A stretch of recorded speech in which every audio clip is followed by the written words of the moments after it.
India's Prime Minister Narendra Modi basks before the cameras after hosting a G20 summit that bridged global divides. The group of the world's biggest economies had faced deadlock over the war in Ukraine. But on the final day of the summit, a show of unity, as leaders gathered around a memorial to Mahatma Gandhi, global symbol of peace. The day before, after what host officials said were 200 hours of non-stop negotiations, a far-reaching agreement was announced, featuring a compromise on the phrasing around the war in Ukraine, but which stopped short of expressly condemning Russian aggression. But the main focus of the leaders' declaration was more loans for developing countries, a new Green Development Pact, and a pledge to empower women and girls, which according to India's G20 envoy proves his country's commitment to the developing world. This is a document of the global south. This is a document of the developing countries which came together and spelled out their priorities. And India has been the spokesperson of all the global south and spelled out their priorities in this document.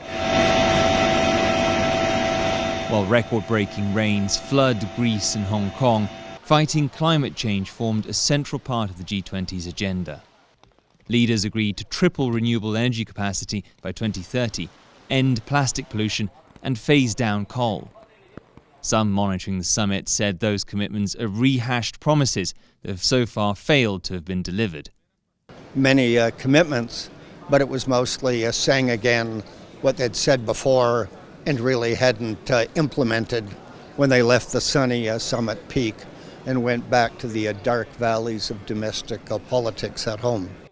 The leaders of Russia and China failed to make an appearance, leading others to doubt there'd be any agreement at all. How effective is it going to be to talk about Ukraine without the Russians there? How effective is it going to be to talk about debt and climate without Xi Jinping there? So for Modi, the smooth ending to this year's summit may come with a considerable sense of relief. India's Prime Minister has championed multilateral diplomacy. He refuses to condemn Russia while sending aid to Ukraine. He works with China in special forums while building trade with the US. The success of this summit will be seen in New Delhi as a vindication of the Modi method of raising India's international profile that could help silence his critics ahead of next year's election. Lien, Suvam and Staś Butler in New Delhi for TaiwanPlus.